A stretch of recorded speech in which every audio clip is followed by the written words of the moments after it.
Hello and good day to you. What follows are mild spoilers for the SnowRunner Season 10 Fix and Connect update, which has finally arrived. With the update that arrived on Tuesday, there are 2 new maps with the usual assortment of associated tasks, contracts and contests. There are also 2 new trucks, 3 vehicle upgrades, as well as a number of other additions, tweaks and bug fixes. So enjoy some footage of Duncan Bay and let's talk about what's new.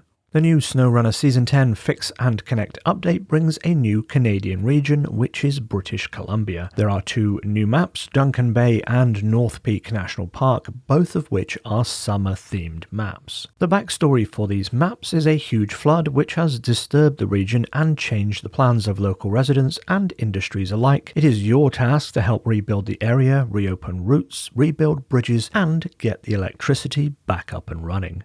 Both of these maps are fairly large at 4 kilometers squared, and it took me a few casual hours to fully scout out the Duncan Bay map with the Ford F750. I'm sure that I could have done it a little bit quicker, but I wanted to take in all the sights and what sights they are. So far I have only seen the Duncan Bay map, and I have to say that I think this is one of the nicest looking maps in the game so far. It really is beautifully done, and it seems to have been made with a lot of care and attention. Much like the Glades region from Season 9, Duncan Bay at least has a layout that is interesting and challenging, but not unnecessarily and artificially difficult or over the top, as in some of the other previous seasonal content. Some of those Amur maps, for example, were a real slog to get through. What I really enjoyed about the Glades region was the ability to use a wide variety of trucks, to have some fun and experiment with some of the older vehicles that I had overlooked or not used in a long time. With some of the other regions like the aforementioned Amur region forcing you into the most powerful and proficient vehicles just to get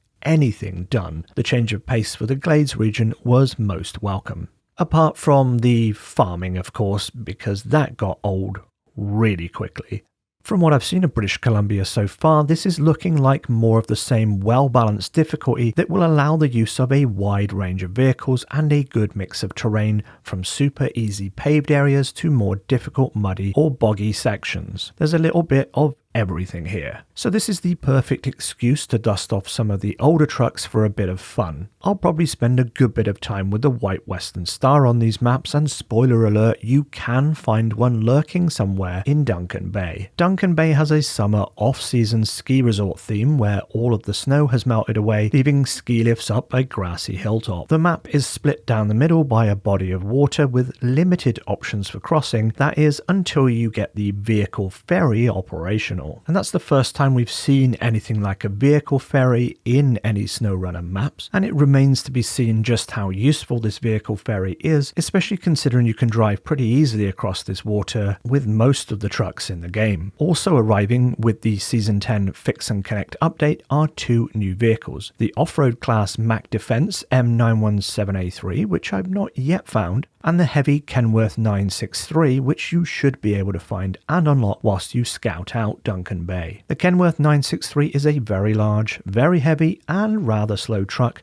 with a fairly large turning circle, but does make up for this by being able to drive through pretty much any terrain whilst carrying a heavy load. In some ways you could look at this as a Western answer to the Zix 612H Mastodon. The Kenworth has a wide variety of attachments available, including roof rack mounted supplies, a 3-slot cargo bed with a crane at the same time, as well as having medium and small log bunks available, a high saddle attachment, and the new LK2NY heavy crane option that arrived in this update for all players, not just those who have purchased the Season 10 content, as well as some other cosmetic items that are also available to all players. Alongside the new seasonal content, there have been some other updates to SnowRunner, including the new Prism Ray online services or Pros feature that adds a cloud save option from within the game client. This opens the door for cross-save and cross-progression for SnowRunner players. This is huge news for those who play or would like to play on multiple systems. For example, if you mostly play on PC but would like to take your game mobile with the Nintendo Switch, well, you would now be able to do so without having to have separate save games. If you do sign up for the Pro system, you can also unlock an in-game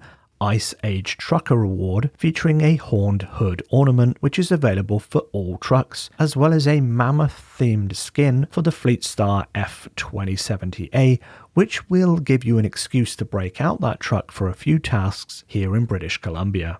Also alongside the Season 10 update were some various bug fixes and tweaks, including some much needed refinements to the Zix 612H Mastodon that released as a standalone DLC back in May. For many, the Mastodon has quickly become a favourite, and for others it was a bit of a mixed bag, and I think it's fair to say that the Mastodon is not without its issues. I personally found it to be a frustrating truck to drive, with it often nosediving into the slightest bumps, much like the Azov 7, as well as it often being badly damaged by the smallest of knocks or pebbles in the road. The ability to carry 3 slots of cargo was nice, as was the rear mounted crane, but the high saddle was very low, and it was also a very slow truck with a large turning circle and lacked many of the other attachments, which kind of made it pale in comparison to the Azov 7. Well, that looks to have changed now with this update. Along with some bug fixes, the Mastodon is getting fixes for the high saddle, the durability, and is gaining medium and long log add-ons, as well as the new LK2NY big crane. Hopefully these new changes fix the most annoying aspects of the Mastodon and also add some additional functionality to allow it to compete with the venerable Azov 7. Right, that's it from me for this video. I'm going to go back to exploring the new Season 10 Fix and Connect update for SnowRunner. Like this video if you liked it, subscribe for more, and I'm going to try and make more SnowRunner content in the coming weeks. Until then, have a good one.